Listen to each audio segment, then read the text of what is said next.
दोबारा समझ लो, दोबारा दोबारा समझ आ जाए क्या दिक्कत होगी। ये आरबीआई है, ये आरबीआई की मौद्रिक नीति। आरबीआई का काम एक ही, मार्केट के अंदर जो एक्सिस मनी सप्लाई है ना उसे नियंत्रित करना। एक्सिस मनी सप्लाई का मतलब, और मुद्रा जो आपूर्ति ज्यादा हो चुकी मार्केट के अंदर उसे सोख लेना, उसे नियंत्रित करने का काम आरबीआई का हो। दो प्रकार के उपाय है उसके पास, दो प्रकार के उपकरण यूज करता है, दो प्रकार के इंस्ट्रूमेंट। पहला मात्रात्मक उपाय, दूसरा गुणात्मक उपाय। मात्रात्मक उपाय के तहत वो तय करेगा कितना पैसा मार्केट में निकल कर जाएगा। समझ में बात, ये बहुत सारे टूल्स इस्तेमाल करेगा वो। समझ बात है, सीआरआर को बढ़ागा, एसएलआर को, उसके बाद बैंक रेट को। ये सीआरआर एसएलआर के तहत हमने repo rate, reverse repo rate, MSF, SDF कल तमीज से समझा। I can not explain again. समझ में आई बात है? ओके ठीक। तो जो छुट्टी मारने वाले हैं ना, समझ आई बात है, तो पिछले वाला क्लास देखो जाकर बैठकर। गुणात्मक उपाय का मतलब ये भी एक्सप्लेन करेंगे कि कितना पैसा जाएगा मार्केट में, किस दिशा में जाएगा। अब पैसा जो जाएगा किस दिशा में पैसा जाने वाला। पहले नंबर पर मात्रात्मक उपाय का हमने उपयोग कर दिया, सीआरआर हमने प्रयोग कर दिया, एसएलआर हमने प्रयोग कर दिया, रेपो रेट हमने प्रयोग कर दिया, रिवर्स रेपो रेट प्रयोग कर लिया, एसडीएफ भी पढ़ लिया, एफएसएफ भी पढ़ लिया। नए नए कॉन्सेप्ट मार्केट में आ रहे। हो सकता कल कुछ और आ जा, आया समझ में, हो सकता कल कुछ और आ जा। जब भी कुछ आने वाला हो ना, तुम सब चीज रिकॉल कर लेनी। वही तुम्हारा ये हाथ में जो मैगजीन पकड़ाई गई ना, वो मैगजीन तो ही अपडेट करना। मैगजीन ही इसी काम की दवा, क्योंकि सिलेबस कभी कंप्लीट नहीं होने का। हो सकता है मैं इतने घंटे और पढ़ा दूं तब भी कंप्लीट नहीं होने का। सही बात है, तो सिलेबस कभी कंप्लीट नहीं होता। यूपीएससी का तो कभी होता ही नहीं कंप्लीट। सही बात, इतना ही और पढ़ लो, क्या जा रहा है, अब पढ़ो जाओ बैठ कर, कोई दिक्कत नहीं है। एक सब्जेक्ट में सर्वोच्च हासिल हो जाएगी तुम। तो syllabus can not be complete any time, कभी भी कंप्लीट नहीं होने का। अगले दिन पढ़ाऊंगा, अगले दिन सब कुछ बदल जाएगा। सही बात है, पढ़ाते पढ़ाते मेरी उम्र पूरी हो जाएगी। ठीक, तो खुद ही पढ़ना सीखो, या कैसे पढ़ना हो तुम्हें सब बताया जा रहा है। आत्मनिर्भर बनो, आत्मनिर्भर अभियान चला रखा था, आत्मनिर्भर अभियान। सीआरआर होगा, एसएलआर होगा, बैंक रेट होगा। बैंक रेट समझ रहे हैं हम कि बैंक रेट क्या बोला भाई, ये वाणिज्यिक बैंक, इसे चाहिए रोकड़ा। जैसे जैसे पैसा चाहिए तो पैसा किसके पास से लेने जाएगा, इसके पास लिक्विडिटी की प्रॉब्लम हो चुकी, और लिक्विडिटी की प्रॉब्लम हुई लॉन्ग टर्म के लिए। इसे चाहिए पैसा, मोटा पैसा चाहिए सर। सही बात है, जब मोटा पैसा चाहिए सर, तो मोटा पैसा खरीदने के लिए किसके पास जाएगा, आरबीआई के। आरबीआई क्या करेगा, आरबीआई इसे दीर्घकालिक लोन देगा, वो भी बिना किसी कोलेटरल के, बिना किसी जमानत राशि के। कोलेटरल कहते हैं जमानत राशि को, बिना किसी संपार्श्विक के। संपार्श्विक का मतलब भी जमानत राशि हो, बिना किसी संपार्श्विक के, कोलेटरल के, कुछ नहीं रखना, कुछ गिरवी रखना। वाणिज्यिक बैंक को यहां जाए कुछ गिरवी रखना। लोन चाहिए तो लोन दो, आरबीआई से लोन ले लेगा। और लोन ले लगा ना जिस रेट पर, वो रेपो रेट के आसपास का रेट चलो, ज्यादा बड़ा रेट नहीं, ज्यादा कम रेट नहीं है। Repo rate, reverse repo rate के आसपास का रेट चलो। जिस रेट पर आरबीआई से वाणिज्यिक बैंक लोन लेगा उस रेट को हम बैंक रेट कहते हैं। अगर आरबीआई के द्वारा इस बैंक के रेट को बढ़ाया गया तो ये समझ जाओ वाणिज्यिक बैंकों के द्वारा लोन लेना महंगा हो जाएगा। अगर वाणिज्यिक बैंकों के पास लोन लेना महंगा हुआ ना, तो वाणिज्यिक बैंक जो अगर ये जो लोग, वाणिज्यिक बैंक किसे लोन देगा, लोगों को लोन देगा। ये लोग, ये आदमी है ना आसपास के संस्थागत निवेशक, विदेशी निवेशक जो होंगे हमारे होंगे, ये निवेशक जो निवेश करने वाले भारत के इंफ्रास्ट्रक्चर में, भारत की अवसंरचना के अंदर जो निवेश करते हैं, मोटा मोटा पैसा, सड़क बनाते हैं, पुल बनाते हैं, इनके पास पैसा आने का नहीं। जब इनके पास पैसा आने का नहीं, तो भारत सरकार का जो ग्रोथ थ्योरी वो चौपट हो जाएगा। आज समझो, भारत सरकार कभी नहीं चाहेगी इस बैंक रेट को बढ़ाया जाए। आज भारत सरकार चाहती है इसे घटा के जीरो कर दिया जाए, जीरो छोटो माइनस में कर दो। आज समझ में बात है, इन तो खुद ही ले लो पैसे। समझ में बात है, भारत सरकार चाहती है इसे कम से कम रखा जाए, 1 कर दिया जाए, 2 कर दिया जाए, 3 कर दिया जाए। लेकिन आरबीआई के चाहता इसे ज्यादा करा जाए। क्यों करा जाए? क्यों? क्योंकि वो नहीं चाहता कि बैंकों के हाथ में पैसा जाना चाहिए। अब बैंकों के हाथ में ज्यादा पैसा चला है, जरूरत से ज्यादा मनी खतरनाक हो, कम मनी भी खतरनाक हो, इसलिए पैसा लिमिट में होना चाहिए। समझ में बताइए, हमारे जो दादा पड़ जाता थे, हमारे बाबा कहा करते किसी मानने को, बेटे जो पैसा हो ना, पैसा ये जेब तक तो ठीक लगे, जिस दिन दिमाग में चढ़ जाने हो तो हानिकारक हो जाए। समझ नहीं बात है, क्या कहा कि जो पैसा हो वो जेब तक तो ठीक, जिस दिन दिमाग में चढ़ जाने हो तो हानिकारक हो जाए। समझ नहीं बात है, तो ज्यादा पैसा भी आना तो हालत खराब। मैं ऐसे ऐसे लोगों को जानता हूं, उनके पास इतना पैसा रुड़की में रहते हैं, जादूगर रोड पर। कौन से रोड पर? जादूगर रोड पर। गए तुम जादूगर रोड पर? गए नहीं? सच में गए होंगे सच में। वीआईपी एरिया पूरा दिल्ली, पूरे रुड़की का सबसे वीआईपी एरिया हो, जाना कभी उस वीआईपी एरिया में। सही बात है, वहाँ एक कैरियर पॉइंट पड़ता है, कैरियर पॉइंट, और कैरियर पॉइंट के सामने रोड जा रही है वो, और वो पूरा का पूरा लेटेस्ट, वो सबसे खतरनाक एरिया वही होगा। जादूगर रोड की खास बात हो, वहाँ की कहानी फेमस थी। पता क्या कहानी फेमस थी? कोई इंसान अगर वहाँ चल रहा है ना दिन के अंदर, दिन में चल रहा है वहाँ से, तो वो समझो दिन में गायब हो जाता वहाँ तो। इसलिए उसका नाम लोगों ने जादूगर रोड। सच में गूगल पर सर्च कर लियो, मैं मना कर रहा हूँ। सच में मैं तो गाड़ी में था अंदर, जो पैदल चलेगा। ऐसी ऐसी जगह भारत में बताओ दिन में, तो पुराने आदमी बताओ वहाँ के, जो पुराने आदमी ने बताओ कि इस रोड पर कोई ज्यादा दिन में, तो हाँ ये रोड गायब हो जाता पूरा। रोड पर जो चल रहा है ना, रोड पर जो व्यक्ति चल रहा है, वो आगे जाकर दिखना बंद हो जाता है। मुझे क्या तो पूछ रहा जाएगा, यही काम करता फिर रहा इधर मैं क्या क्या करूं, मैं पढ़ूं, खुद का पढ़ाऊं, बैंक रेट देती हूँ, इन्हें भूतों के बारे में बताऊं, अकेला में क्या क्या करूं यार, परेशान कर दिया मुझे इन्होंने। बैंक रेट देख लो चुपचाप, समझ में आया बात है। तो बैंक, तो आरबीआई क्या चाहता, आरबीआई चाहता बैंक रेट को कम करा जाए, क्यों? क्योंकि लोगों के हाथ में पैसा नहीं चाहिए जाना चाहिए। अगर लोगों के हाथ में पैसा जगया तो जब सबके हाथ में पैसा जगा तो पढ़ने क्यों आगे? बता, मोटरी के बाप पैसा ही पैसा, तो पढ़ने क्यों आगे? कोई जरूरत थोड़ा ही पड़ रही पढ़ने की, 40,000 की तनख्वाह आई रही, दिक्कत क्या पढ़ने की? किसी ने कहा थोड़ा ही पढ़े, समझ नहीं बात यार। ठीक, अब ये कौन सी जो गाया बनता, क्या नाम है, स्वामी जी वाली, पैसा ही पैसा, क्या दिक्कत हो रही है? क्यों आगे पढ़ने, जरूरत थोड़ा ही पढ़ने की, सही बात है। सो पढ़ कर ये मुकेश पैसा ही पैसा, सब्जी में पैसा पैसा आ रहा है, पढ़ कर सोगी, क्या दिक्कत हो रही? क्यों क्यों नहीं पढ़ रहे हैं? क्योंकि हाथ में क्या है नहीं, क्या जब पैसा ही पैसा, जब पैसा ही पैसा। यहाँ क्लास में कौन है जिसपे पैसा नहीं है? समझ नहीं बात है। चलो पैसे लेने आए ना, पैसे देने में इतनी बात बताओ, समझ में नहीं आई कोई दिक्कत? तो भाई पैसे को तो रोकना पड़ेगा, क्योंकि पैसा समस्या खड़ी कर देगा। क्योंकि पैसे की खास बात पता क्या हो?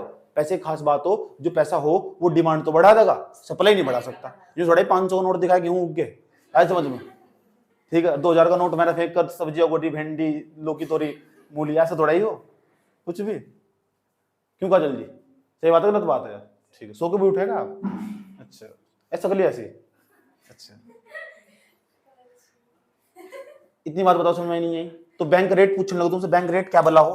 बैंक रेट ऐसा रेट हो जिस पर वाणिज्यिक बैंकों को उधार देता है पैसा। कौन?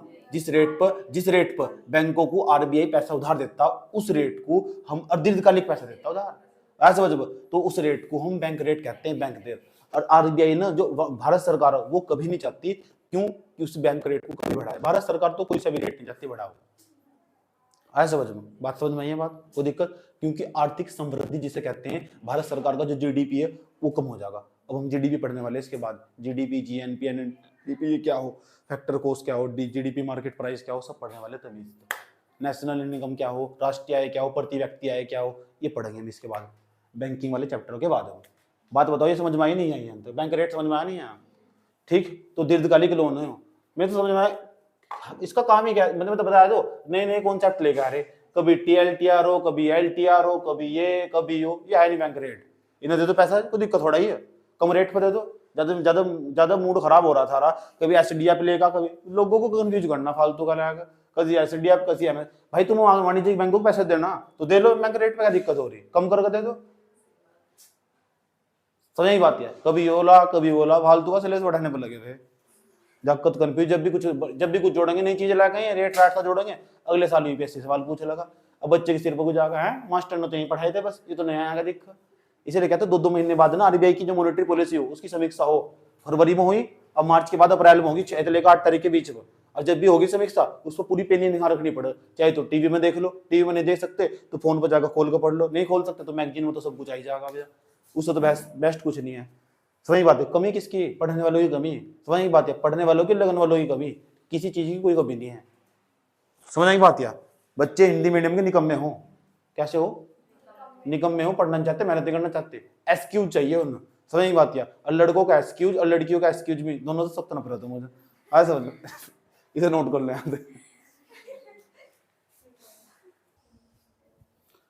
अब हम समझेंगे ओपन मार्केट ऑपरेशन।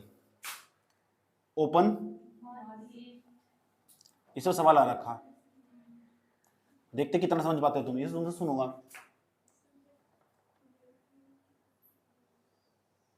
इसे बोलते खुले बाजार परिचालन।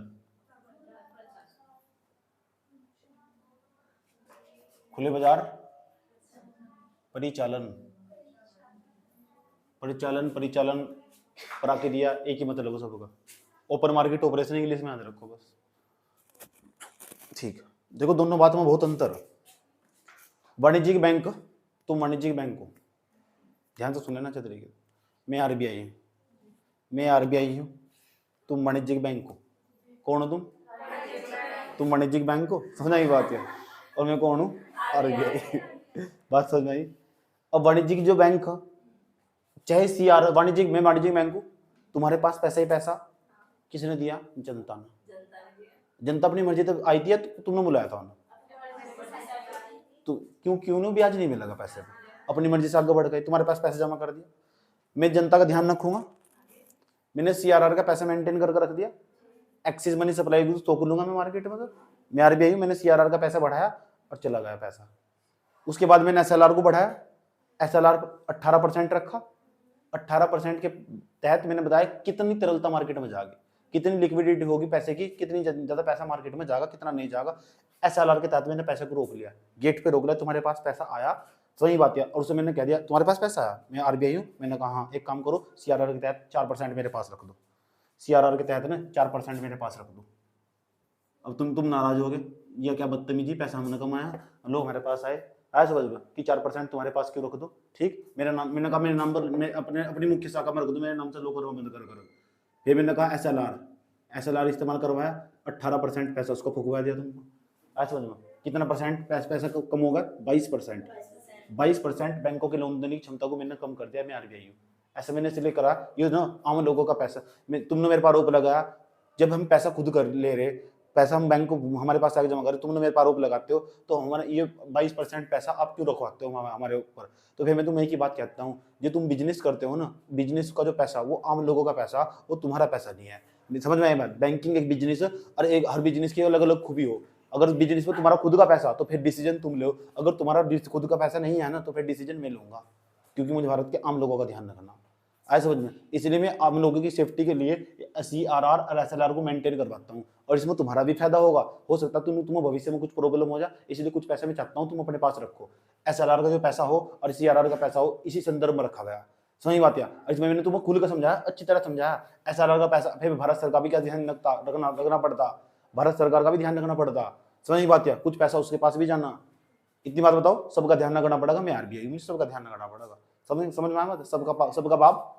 सबका बाप आरबीआई, ऐसे समझ, सबका बाप समझाएंगे बात है, ठीक है।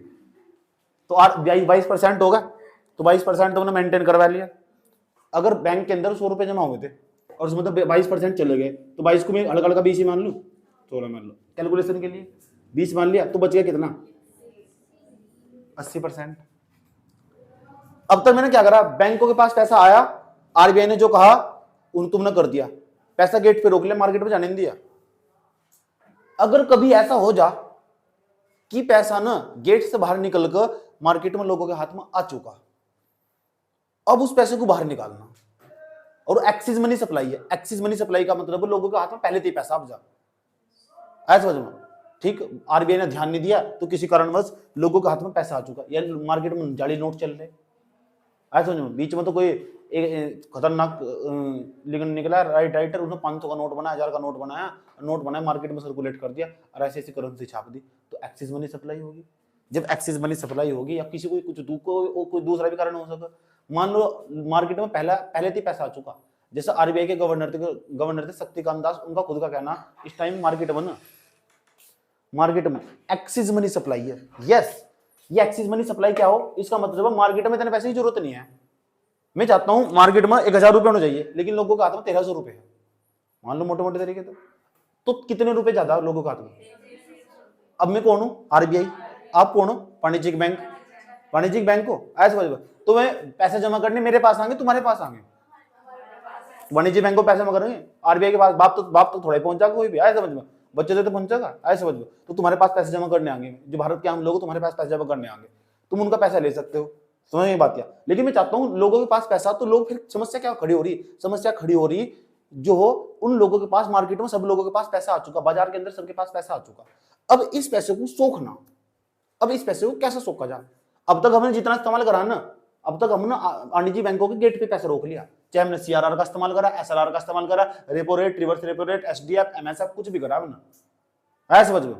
अब तक हमने बैंकों के गेट पे पैसा रोक लिया, अब गेट से बाहर जा चुका था पैसा, अब क्या करेंगे, इसे हम ओपन मार्केट ऑपरेशन कहते हैं, खुले बाजार की प्रक्रिया, खुले बाजार का परिचालन। अब हम क्या करेंगे, अब इस समस्या जो आई, इसका समाधान कौन करेगा, आरबीआई। अब मैं बताता हूं इसका समाधान क्या होगा। मैं आरबीआई हूं और मेरी जुबानी सुनो अच्छी तरीके से। इस एक्सिस मनी सप्लाई जो 300 रुपए मार्केट में एक्सिस मनी सप्लाई हो चुका, वो कैसे बाहर निकलेगा। शक्तिकांत दास जी हमारे यहाँ के गवर्नर थे, उनका कहना था कि पिछले साल का कहना था उनका कि भारत के अंदर मार्केट में जो हो, पिछले साल के स्टार्टिंग में उनका कहना था कि जो हो मार्केट के अंदर 8.5 लाख करोड़ रुपए का एक्सिस मनी सप्लाई है। अगर एक्सिस मनी सप्लाई हो, एक्सिस का मतलब जरूरत से ज्यादा मनी, जितनी जरूरत नहीं है। जैसे मैंने कहा मार्केट में 1000 रुपए की जरूरत है, मैं आरबीआई मुझे पता इतनी में जरूरत है, इतनी जनसंख्या है, इतने पैसे बहुत है। अगर जरूरत से ज्यादा पैसा हुआ ना लोगों के हाथ में तो ये काम करना बंद कर देंगे। मान लिया मैंने तुम 100 रुपए दे दी तुम्हारे सबके हाथ में, ठीक, और तुम डे टू डे अपना खर्चा पूरा कर रहे हैं। अगर मैंने तुम्हें 100 की जगह ना 10,000 रुपए पकड़ा दे तो अगले दिन ट्यूशन बंद है, पक्की बात है, ऐसा समझ। ठीक, जब तक खर्च नहीं होने, जब ऐसा लग रहा है मुझे, तो मुझे लग रहा है कि तुम्हें औकात में रखना चाहिए। समझ नहीं, ये आरबीआई का मानना क्या लोगों के हाथ में 1000 रुपए होने चाहिए, समझ की बात नहीं तो काम करना बंद कर देंगे। मनी ना अकेला केवल डिमांड तो बढ़ा सकता, सप्लाई कभी उस अनुपात में नहीं बढ़ा सकता। और जब डिमांड सप्लाई को छोड़कर इनके बीच में गैप क्रिएट हो जाएगा तो महंगाई आ जाएगी। तो आरबीआई इन्फ्लेशन थोड़ी पे काम करे, महंगाई ना बढ़े, इस अजम्पशन पर काम करेगा आरबीआई। आरबीआई चाहता कि महंगाई ना बढ़े, महंगाई को कंट्रोल करने के लिए, नियंत्रित करने के लिए आरबीआई क्या करे, इस तरह के टूल्स का इस्तेमाल करता।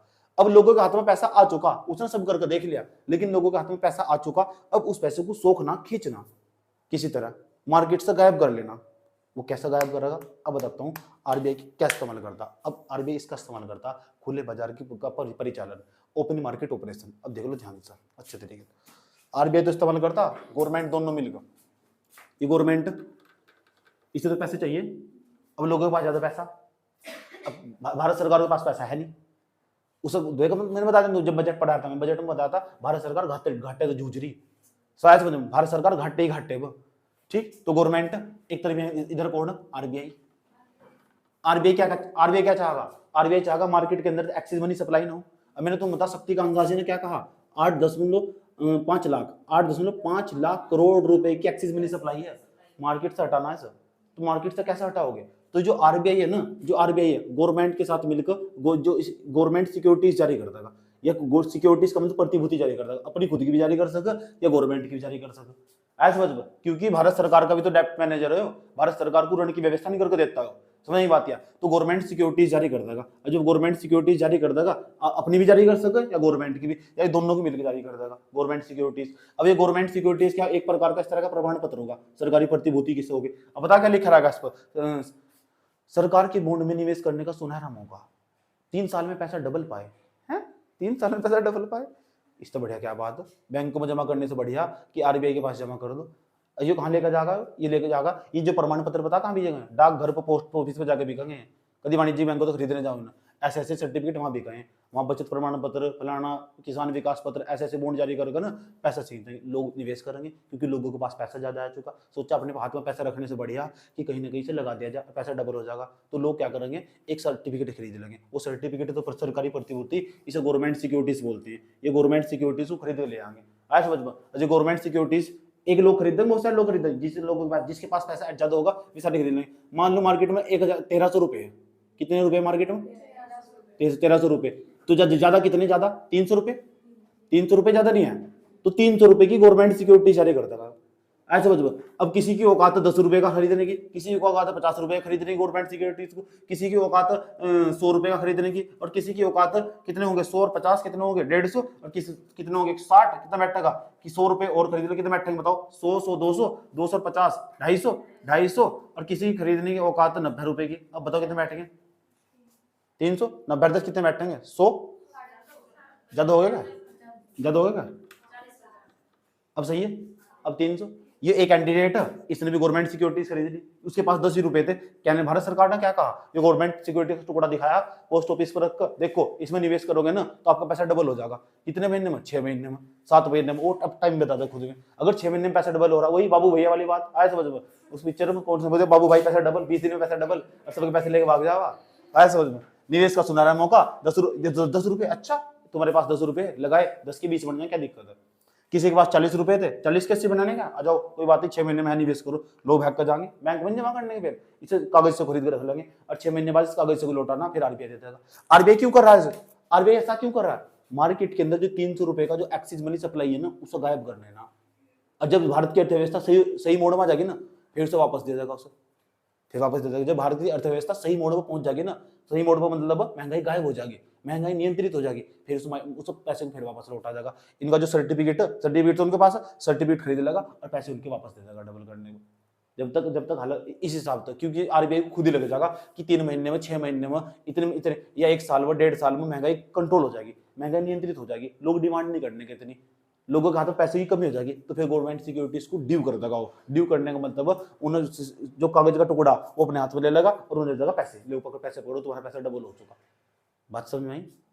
इसी प्रक्रिया को बोलते हैं खुले बाजार की प्रक्रिया, ओपन मार्केट ऑपरेशन।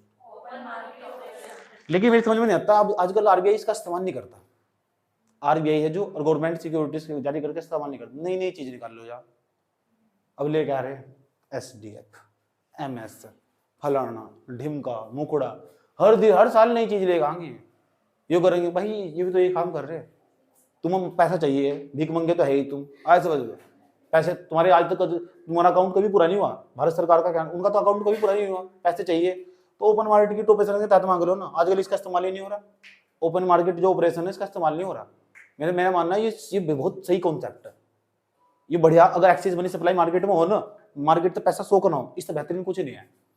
जब तक कि गवर्नमेंट सिक्योरिटी जारी कर दो, जब तक हालत सही नहीं हो जाती। पता लगे लोगों के पास ज्यादा हाथ में पैसा आ चुका, और पता लगे जो महंगाई बढ़ रही। अब महंगाई बढ़ने का कारण क्या था, लोगों के हाथ में सबके पैसा, और जिसके हाथ में पैसा तो डिमांड करेगा तो तुम्हें महंगाई बढ़ जाएगी। अगर इस एक्सेस मनी सप्लाई को सोख रहा ना, तो बेहतरीन तरीका कि गवर्नमेंट सिक्योरिटी जारी कर दो, लोगों को दो लालच, निवेश का सुनहरा मौका, और निवेश करो। वैसे थोड़ा दे देंगे, ऐसे समझ थोड़ा बताएंगे। अब आरबीआई थोड़ा जाकर बताएगा महंगाई बढ़ रही में गवर्नमेंट सिक्योरिटी जारी कर रहा है, ऐसे समझ में, और तुम खरीद लो, महंगाई नियंत्रित हो जाएगी, ऐसे थोड़ा बताएगा आरबीआई।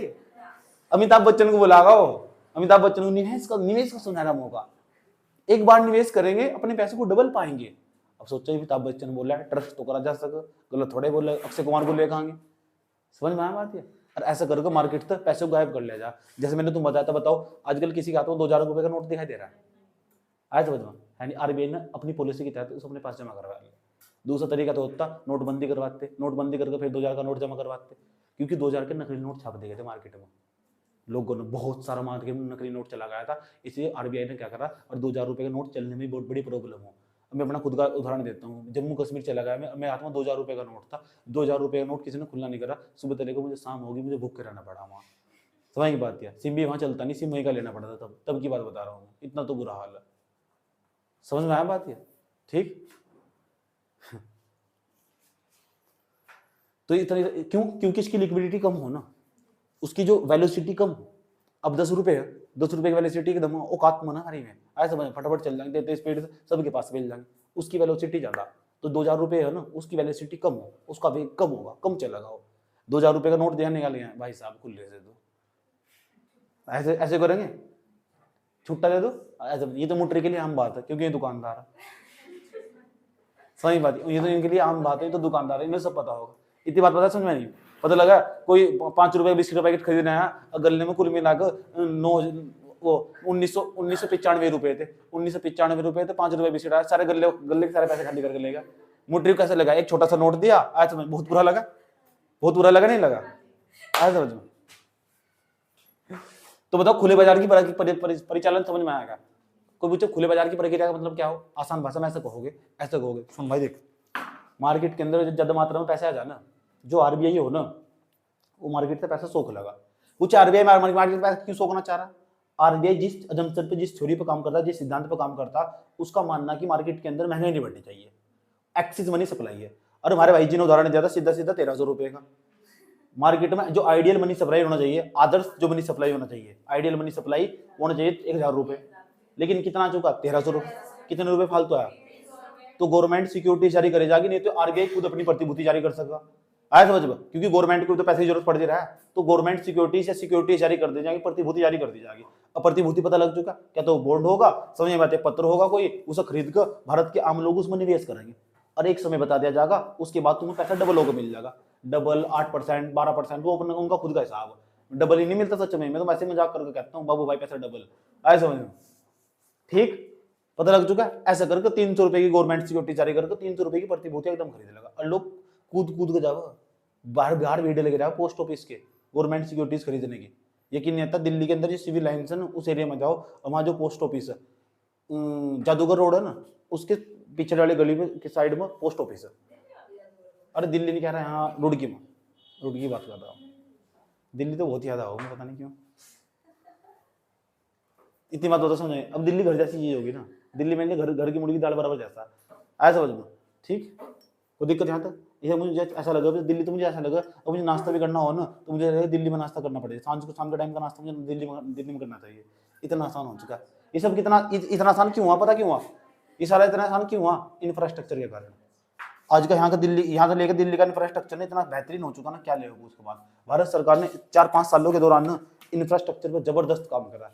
इस सरकार का परफॉर्मेंस सबसे बेस्ट है इंफ्रास्ट्रक्चर पर, अवसंरचना पर। जहां तो देखोगे तुम हर जगह कुछ नहीं दिखता, ऐसा समझ, भले लोगों के हाथ खाली हो लेकिन रोड पर आज भी दौड़े दौड़े चले जाए, ऐसा समझ, कुछ हो या ना हो, ऐसा समझ। ठीक, रोड ऐसे बना दी, चमकीले चमकीले रोड बना दी। अब रोड की तो जाते हुए पेट में दर्द नहीं होता, ऐसे गोली नहीं पड़ती, नहीं तो खड्डे एक इधर फिर गिरे नीचे, फिर सारे बस में गिरे, झूलते जा रहे हैं, ऐसा लगे झूले में बैठे हो, बस में नहीं बैठे, झूले में बैठे हैं। कौन सी? मेरे बाप एमएलए था नहीं, मैं उसको ठीक करवाऊंगा जो मुझे बता रही नुगरी वाली रोड खराब हो रही, मेरा बाप एमएलए थोड़ा ही है मैं तो सही करवाऊंगा। केस है और कुछ नहीं है, चलो से नोट कर लो।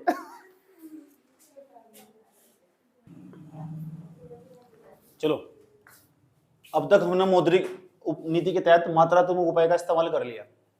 जितने भी सवाल पूछे गए वहां से पूछे गए, बड़ा कंफ्यूजन है वहां, समझ में आया बात है। अब गुणात्मक उपाय इस्तेमाल करेंगे हम। अब मात्रात्मक उपाय जब हमने इस्तेमाल करा तो हमने CRR का उपयोग करा, और CRR का उपयोग करके हमने बैंकों की लोन देने की क्षमता को 4% तक कम कर दिया। यानी बैंकों के पास जितने पैसा आगा ना उसका 4% कम लोन दे सकते हैं। SLR के तहत हमने 18% मेंटेन करके बैंकों को लोन देने की क्षमता को 18% से कम कर दिया। यानी टोटल कह सकते हैं कि बैंकों के देने की लोन देने की क्षमता को हमने 22% से कम कर दिया। 22%। मान लेते हैं बैंकों के पास जो कुल पैसा आया था 100 रुपए आया था। कितना? 100 रुपए आया था। इसे 16 मान लो, कैलकुलेशन में आसानी रहेगी। समझ आई बात को? मैथमेटिक्स में है तो खूबी हो, उसमें कुछ भी मान का काम चलेगा। तो 20% बैंकों की लोन देने की क्षमता को कम कर दिया। अब बताओ बैंकों के पास कितना पैसा बचेगा? 80 रुपए। 100 रुपए मानने का परसेंटेज 80 में कोई दिक्कत नहीं है, क्योंकि हम परसेंटेज 100 की खास बात यही हो। जब मैथमेटिक्स पढ़ाने वाला हूँ ना, 5 तारीख से मैथमेटिक्स पढ़ाऊंगा, तुम CSET जब पढ़ाऊंगा वहां बताऊंगा 100 का रेट का कितना बड़ा महत्व है मैथ में। समझ में बात है? 80 रुपए हैं। अब ये 80 रुपए ना बैंकों के पास मौजूद है। अब बैंक पूरी तरह खुश है, कह रहा है मेरी मर्जी जिसे चाहो उसे लोन दो। अब बैंक पता क्या कहता है? नहीं, आरबीआई कहता कि अभी तो मैंने केवल मात्रात्मक उपाय इस्तेमाल करा था और तुम्हारी लोन देने की क्षमता को ना 20% से कम कर दिया था। अब तुम्हारे पास जो 80% पैसा बचा हुआ ना, इतनी भी ये भी इस बात का भी तय मैं करूंगा कि वो पैसा तुम किसे किसे दोगे। अब बैंक पे सड़ा सा मुंह बना ला बैंक फिर ना जा रहा नहीं ऐसे फलाना ढिमका नाराज बैंक, तो बैंक खी करनी शुरू कर दो ऐसे बदल। फिर आरबीआई एक ही बात बोल लगा, पता क्या बोल लगा? इस बात को मत बोलो तुम दूसरे के पैसे से पैसा कमा रहे ताना दे देगा मैं लिया बैंक इस बात को मत बोलो तुम दूसरे के पैसे से पैसा कमा रहे। फिर कहता मैनेजर बस तेरे पास तो एक ही बात है, एक बात को ले लेके बार बार चिड़ा हो जाएगा, दूसरे के पैसे से पैसा कमा रहे। फिर आरबीआई कहता बड़े सख्त नजरिए के साथ, दे आर जो बैंकिंग है ना, banking is a different business, they are trading on equity. तब कहता है जी बाबू जी कोई बात नहीं, बताओ क्या करता हूँ। इंग्लिश में जल्दी बात समझ में आ ना, तुम्हें समझ में आया क्या हुआ कि बैंकिंग एक प्रकार का अलग प्रकार का बिजनेस है। ट्रेडिंग ऑन इक्विटी का मतलब दूसरे के पैसे से पैसा कमाना। अब आएगा समझ में 80 रुपए है ना। अब वाणिज्य बैंक को लग रहा था जितना रोक सकता था रोक लिया, अब मेरी मर्जी जो चाहो करो। नहीं बेटा, अब अर्थव्यवस्था के 3 क्षेत्र हो। अब 3 क्षेत्र कौन कौन से अर्थव्यवस्था के, जरा ये भी बता दो। जो अर्थव्यवस्था हो, अर्थव्यवस्था के 3 क्षेत्र हो, कौन कौन से बताइएगा राजा? प्राथमिक क्षेत्र, द्वितीयक क्षेत्र और तृतीयक क्षेत्र। प्राथमिक, द्वितीयक, तृतीयक। जो प्राथमिक क्षेत्र होगा प्राइमरी सेक्टर, ये प्राइमरी सेक्टर होगा। सेकेंडरी सेक्टर होगा टर्सरी सेक्टर, टर्सरी सेक्टर नहीं है, टर्सरी सेक्टर है। प्राथमिक क्षेत्र, द्वितीयक क्षेत्र, तृतीयक क्षेत्र। प्राथमिक क्षेत्र में मुख्य रूप से कौन सा क्षेत्र आगा? कृषि, कृषि क्षेत्र। इसमें विनिर्माण क्षेत्र, विनिर्माण, यहाँ चीजों का विनिर्माण होगा, आज समझ में। इसे बोलते हैं सेवा क्षेत्र, सर्विस सेक्टर, सेवा क्षेत्र। अब जो भारत को जो सबसे ज्यादा पैसा कमा के दे रहा है जो सेक्टर वर्तमान समय में, वो सर्विस सेक्टर। भारत सरकार जहां जहां ज्यादा पैसा आ रहा है, सेवा क्षेत्र भारत को ज्यादा पैसा कमा के दे रहा है, उस पर जीएसटी में 18% की कैटेगरी में ज्यादा पैसा भारत की सरकार के पास यहाँ पे आ रहा है इस सेक्टर पर। तो भारत सरकार इस पर ध्यान दे रही, इस पर ध्यान देती है। आया समझ में? ये जो सेक्टर नहीं, ये बहुत बुरी अवस्था है इस टाइम। अब मैं एग्रीकल्चर लेने वाला और इसके बाद मेरा जो टॉपिक है ना पढ़ाने का तुम्हें, मेरे मन से इच्छा जो एग्रीकल्चर कि एग्रीकल्चर का हम कहाँ थे किसी जमाने में, आज हम कहाँ पहुंच चुके, अंदर से पढ़ाना चाहता हूँ तो मैं एग्रीकल्चर पूरी तरह कि किसी जमाने में हम हमारी अर्थव्यवस्था किस हाल में थी, आज हम कहाँ पहुंच चुके, कैसे देश में रह रहे हैं आज हम। आया समझ में? कैसा देश बना दिया हमारा लोगों ने। 30 साल के दौरान कृषि पर किसी ने कुछ भी काम नहीं करा। आज एग्रीकल्चर अपने बहुत बुरे दौर से गुजर रहा है। Agriculture in this time ventilator, agriculture इस टाइम वेंटिलेटर पर, यस आईसीयू में भर्ती होगा वो। ऐसे में एक तो आईसीयू, एक सीसीयू। सीसीयू मतलब क्रिटिकल यूनिट हो, क्रिटिकल यूनिट। तो क्रिटिकल का मतलब उसकी हालत बहुत गंभीर है और इस टाइम में अपनी आखिरी सांसें गिन रहा हो। और मैंने कई बार बता चुका तुम्हें, अगर ये सेक्टर डूब है ना तो भाई साहब ये सेक्टर है ना जो विनिर्माण क्षेत्र है और जो सेवा क्षेत्र है, ये ज्यादा दिन तक सर्वाइव नहीं कर पाएगा। आया समझ में? अगर कोई इंसान अपनी रीढ़ की हड्डी पर ध्यान नहीं दे रहा ना, तो जरा सी प्रॉब्लम हो रही, सही बात यह, तो इंसान गिरेगा और ऐसा गिरेगा ना जिसमें कभी चल नहीं पाएगा। ऐसे भारत की अर्थव्यवस्था आया, भारत की अर्थव्यवस्था की रीढ़ की हड्डी के जाता कृषि क्षेत्र। कृषि क्षेत्र पर जरा सा भी ध्यान नहीं दिया जा रहा।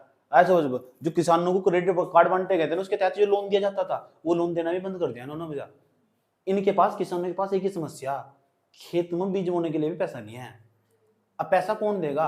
बैंक देगा। बैंक को देने को कौन कहेगा? सरकार कहेगी। सरकार कहेगी, ठीक। सरकार को कौन, सरकार किसे कहेगी? आरबीआई को। आरबीआई किसे कहेगा? बैंकों को। अब वाणिज्यिक बैंकों के पास इसका कितना पैसा? 80 रुपए। अब वाणिज्यिक बैंक पता क्या कहता? सुनो, अभी तो मैंने तुम्हारे ऊपर केवल मात्रात्मक उपाय इस्तेमाल किया था, अब मैं तुम्हारे ऊपर गुणात्मक उपाय इस्तेमाल करता हूं।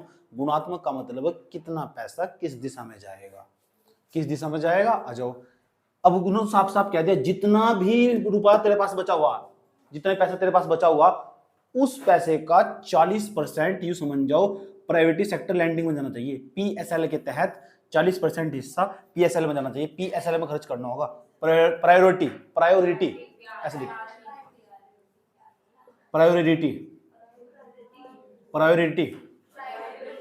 Priority sector lending, sector lending. इतनी बात बताओ, समझ में आई बात? इसके तहत ना, प्रायोरिटी सेक्टर लैंडिंग के तहत कुछ ऐसे क्षेत्र चिन्हित कर दिए गए जिन्हें लोन देना ही पड़ेगा। प्रायोरिटी सेक्टर लैंडिंग के तहत ना 80 रुपए में तो 40% हिस्सा, 80 का 40% निकाल लेंगे। 80 मैथमेटिक्स यूज करो, चलो 80 का 40%, 80 का मतलब गुणा हो, बचपन में पढ़ा था। 40% का मतलब 100 नीचे, धड़क धड़क धड़क धड़क 8 चौक 32 रुपए इस सेक्टर को लोन जाएगा। बाकी यहाँ जितना चाहो उतना दे दो लोन। 32 रुपए यहाँ लोन जाएगा 80 रुपए का। इसका मतलब 40% प्रायोरिटी सेक्टर लैंडिंग के तहत ना उस क्षेत्र में, प्रायोरिटी सेक्टर जो लैंडिंग, कुछ ऐसे सेक्टर जो प्राथमिक क्षेत्र वाले ऋण, प्राथमिक क्षेत्र जो प्रायोरिटी दी गई, प्राथमिक क्षेत्र वाले जो ऋण वे दिए जाएंगे। 40% ऋण वहां दिया जाएगा धन। इसमें कौन कौन से सेक्टर है?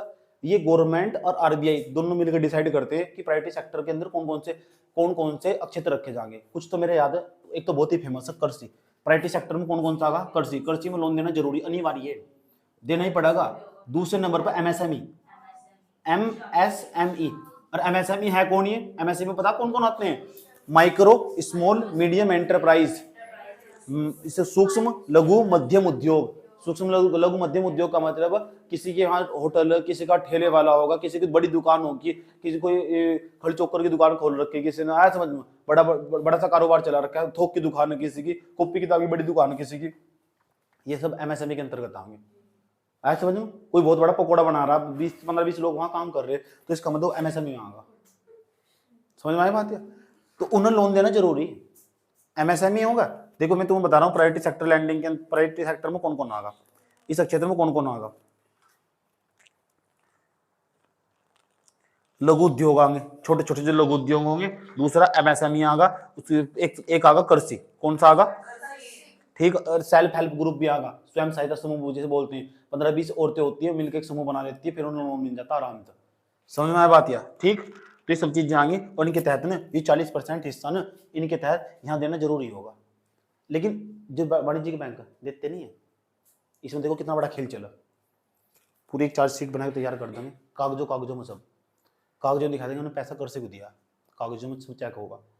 इस नाम का कोई किसान ही नहीं एग्जिस्ट करता। वो पैसा ना बड़े बिल्डर के पास जाओगे, जो बड़ा बिल्डर है और जो द्वितीय क्षेत्र में काम कर रहा है। अभी होता है हकीकत क्या है, ये लिखना है, तुम इस तरह हट जाओ थोड़ा, बताऊँ बैंकों में चलो क्या। अब प्राइवेट सेक्टर लैंडिंग के तहत क्या रखा, अगर बैंकों की बैलेंस शीट चेक करने लगे ना, तो बैंकों की बैलेंस शीट में साफ दिखाई देगा 40% हिस्सा कोई भी बैंक हो भारत के अंदर, उसने जितना भी उसके पास डिपॉजिट जमा हुआ था एक साल के अंदर, उसका 40% हिस्सा जो लोन जाएगा वो ना प्राइवेट सेक्टर लैंडिंग में कृषि क्षेत्र में जाना चाहिए। तो वो ना कागज तैयार करेगा और 2-4 किसानों को ढूंढेगा, और किसान भी पता कौन से होंगे, बिल्डर्स होंगे बड़े बड़े जो इस क्षेत्र में काम कर रहे होंगे, अंबानी अडानी, उनके नाम पैसा जाएगा। समझ ये बात यार। और ये फटाफट कागज तैयार करेंगे, नकली कागज तैयार करके ना उस पैसे का दुरुपयोग करेंगे। समझ आए, बड़े आदमी को पैसा देंगे फोन करके कि छोड़ दो, इसे दे दो। उसने कहा जी फिर आगे कौन चेकिंग करने वाले, चेकिंग करने वालों तो मैं देख लूंगा, क्योंकि उसके ऊपर नेता तो ऊपर थोड़ा ही होगा, कोई मुख्यमंत्री फोन करके कहेगा उनका वहाँ ना जाइए चेकिंग करने, क्यों हो जाइए चेकिंग करने। इतना तो बुरा हाल है।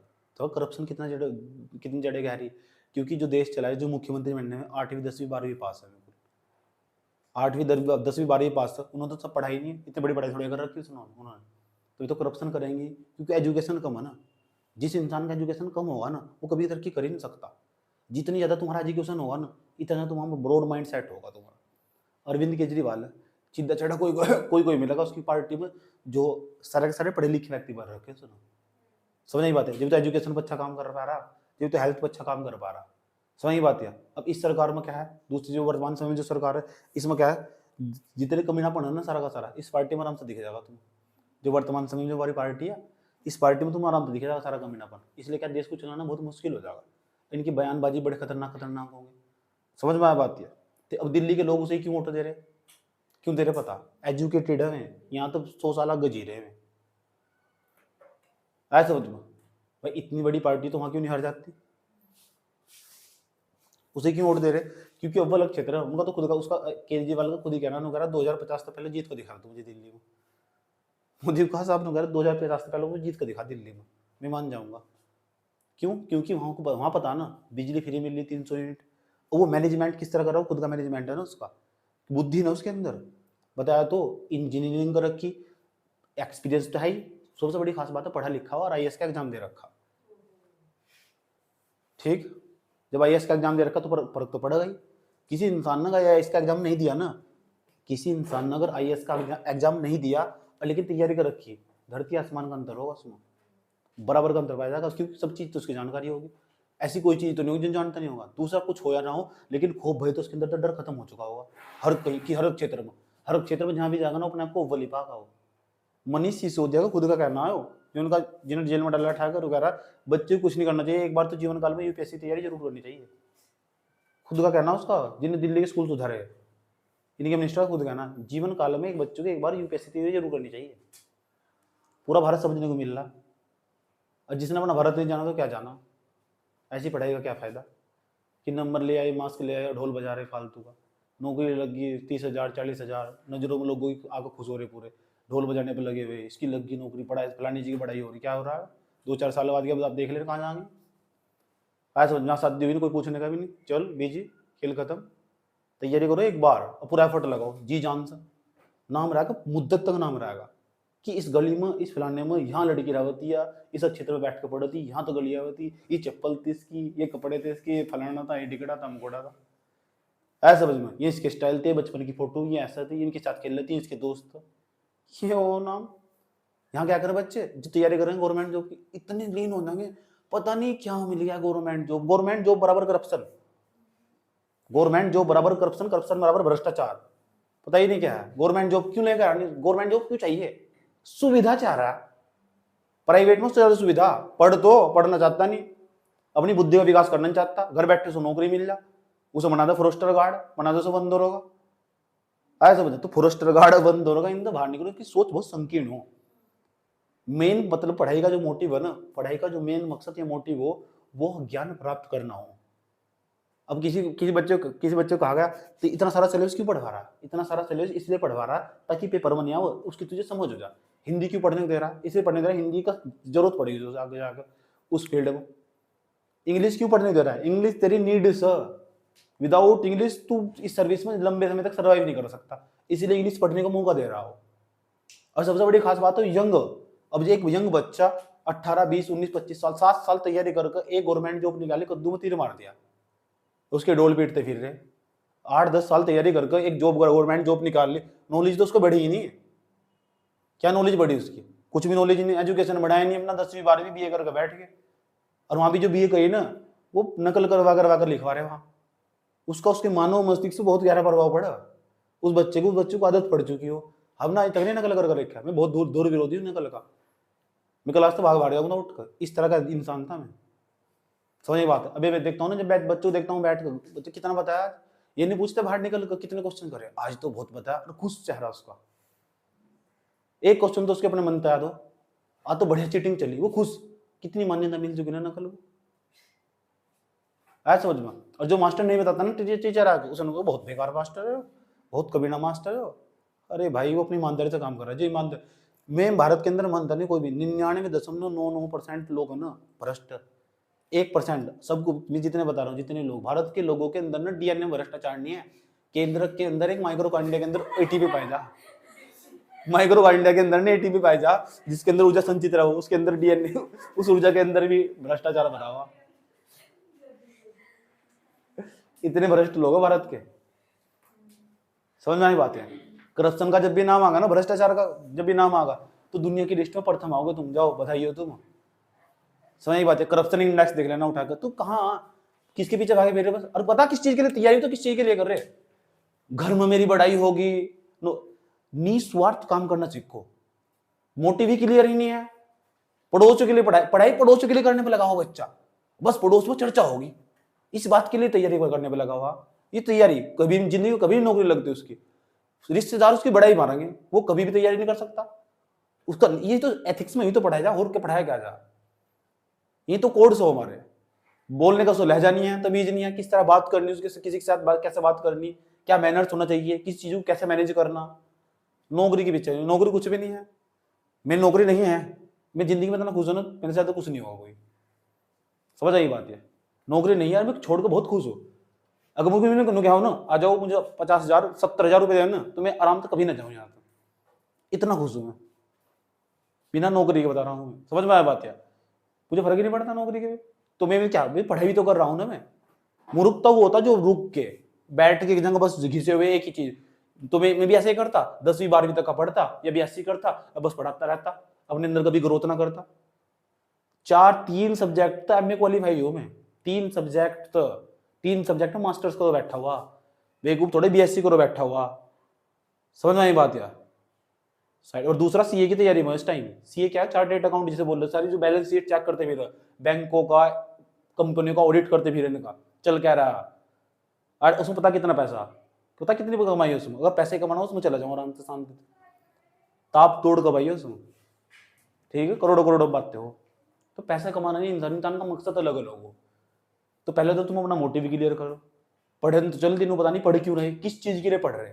अगर तुम इसलिए पढ़ रहे कि तुम समाज में नाम कमाना या अपना नाम रोशन करना, तो पढ़ाई को छोड़ दो आज ही, ये पढ़ाई नहीं है, वो तो अपने आप ही हो जाएगा।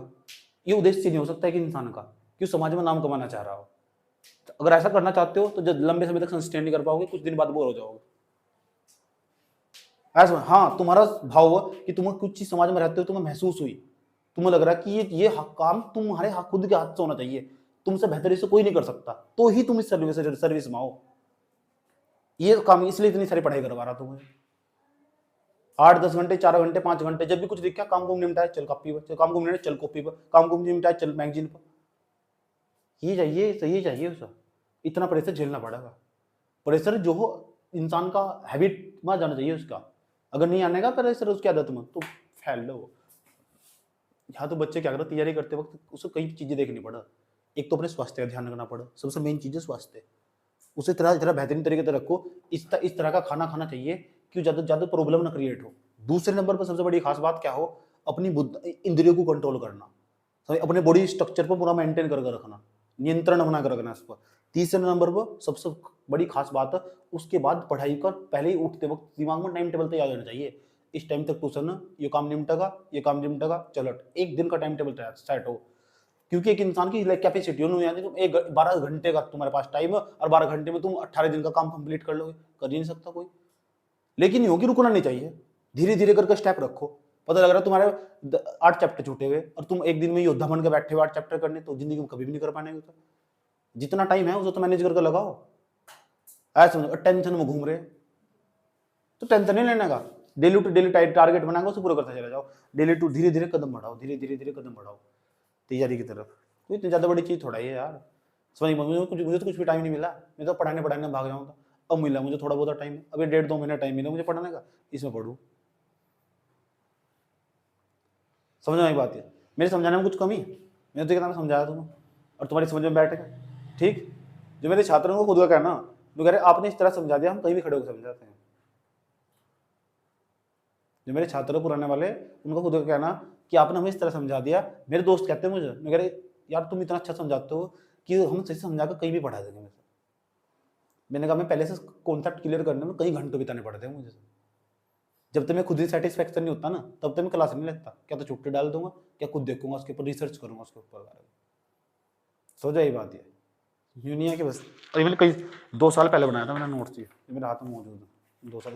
उसके बाद मैंने कभी पढ़ा नहीं। यहाँ के देख पन्ने पलट के देखूँ, थोड़ा डाटा देखना पड़ा मुझे इसके अंदर, इस तरीके से मैंने नोट्स तैयार करूँ और सब कुछ दिमाग में रखूँ। आज मैं नोट्स डिक्लेयर कर रहा हूँ, इसके बाद कभी देखने का नहीं। समझ नहीं बात है? आज मैंने डिलीट होगा नोट्स, ये इसमें कभी नहीं देखना जिंदगी में, जरूरत नहीं पड़ने की मुझे इसकी। तुम ऐसा मत करना बिल्कुल भी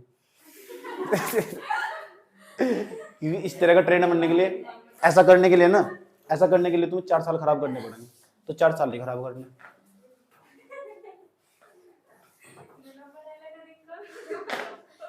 बात समझ में आया? हाँ तुम्हें देखो ना बहुत सारे, मैं भी यूट्यूब चैनल देखूं, ऐसा करके ना करो जा, पीपीटी करो जाओ ऊपर पीपीटी तो बोलो सो पीडीएफ। दुनिया का ऐसा कोई सब्जेक्ट चाइनीज पढ़ा दो देखो, मैं ऐसा इंग्लिश साइड में हिंदी लग रही होगी, चाइनीज पढ़ रही होगी, क्या कोई भी पढ़ा देगा? कोई पढ़ा देगा? पढ़ना ही तो उसको देख कर लाइन लिखी ऐसी कौन सी हिंदी से पढ़ के समझ में नहीं आती। तो आजकल लोगों को पढ़ने का स्टाइल दिमाग में कम रखना स्टार्ट कर दिया ना। बच्चा क्या करेगा? उसको पढ़ तो लिया, अब पढ़ने के बाद कितना दिमाग में बचाएगा उसको मैनेज नहीं करता। यहाँ तो भागेगा बच्चा, पढ़ रहा घंटों घंटों बैठा, बस अपना टाइम जोड़ रहा कि आज तू 8 घंटे पढ़ा, 8 घंटे का आउटपुट कितना निकल गया, याद क्या दिमाग में, बच्चा क्या दिमाग में, उसे जोड़ता ही नहीं बिल्कुल भी। फिर दूसरा सबसे बड़ी गलती क्या है, वो क्यों भागेगा तैयार, तो बहुत बड़ा सिलेबस हो, इतना सारा पढ़ना पड़ रहा है, दिमाग में ऐसा सेट कर रखा है। एक तो लोगों ने सेट कर रखा है, सही बात है, 10 लोगों ने ऐसा बता दिया इतना बड़ा सिलेबस है। 12वीं तो कम सिलेबस है, 12वीं तो यार पूरे साल भर करनी पड़े, 12वीं तो कम सिलेबस है, मैं खुद कह रहा हूँ, जुबान में कम सिलेबस उससे बहुत। समझ नहीं बात दिया, वो पूरे साल पढ़े भी तो बैठ कर लगन से पढ़ेगा, 8-8 10-10 घंटे पढ़ेगा कर बैठ कर। इसे पढ़ा पढ़ के तो दिखा पहले, इतनी देर पढ़ पहले फिर बताऊंगा। 12वीं तो कम सिलेबस है, उसे कॉपी पढ़ाने 50 बार, इसे पढ़ नहीं रहे 2 बार भी, तो कहां बच गई? सोच छोटी होगी। अब वो लड़की थी कल परसों इन्वायरमेंट का 2 दिन में करके ले आई, क्योंकि वह 12वीं का काम लगातार कर रही थी 8-10 घंटे बैठकर। उसने सोचा है क्या मेरे सामने, एकदम निपटा कर रख दिया उसने। सोच का नतीजा है वो। समझ में आ बात है? मन में बैठे तो इसलिए समझाई जा रही, सलाह दी जा रही है, एडवाइस दी जा रही है तुम्हें। तो बैंकिंग की जो क्लास होगी यही समाप्त कर देते हैं हम। सही बात है, इससे ज्यादा बैंकिंग पढ़ना नहीं बिल्कुल भी। तो प्राइवेट सेक्टर जो लैंडिंग है उसके तहत ना 40% हिस्सा इसमें जाओ लोन दिया जाएगा ना, जो भी इतना बैंकों के पास जमा हुआ उसका 40% हिस्सा पीएसएल के तहत लोन बांटा जाएगा, ताकि कृषि क्षेत्र का ध्यान रखा जाए। क्योंकि अगर कृषि क्षेत्र डूब गया तो ये समझ जाओ विनिर्माण क्षेत्र, जो सेवा क्षेत्र लंबे समय तक सस्टेन, इनका सतत विकास नहीं हो पाएगा, लंबे समय तक सस्टेन नहीं कर पाएंगे, ये दोनों सेक्टर भी डूब जाने वाले। समझ में आया बात है? ठीक, और इन पर लगातार सवाल पूछे हुए। इकोनॉमिक्स का आज ही खत्म हो चुकी है क्लास, कल को हम ग्रोथ एंड डेवलपमेंट स्टार्ट करेंगे। अगली जो क्लास होगी उसमें ग्रोथ एंड डेवलपमेंट स्टार्ट करेंगे कि आर्थिक समृद्धि और विकास क्या चीज हो। उस तो भर भर के सवाल पूछे हुए, जिसमें हम जीडीपी, जीएनपी, राष्ट्रीय आय, प्रति व्यक्ति आय।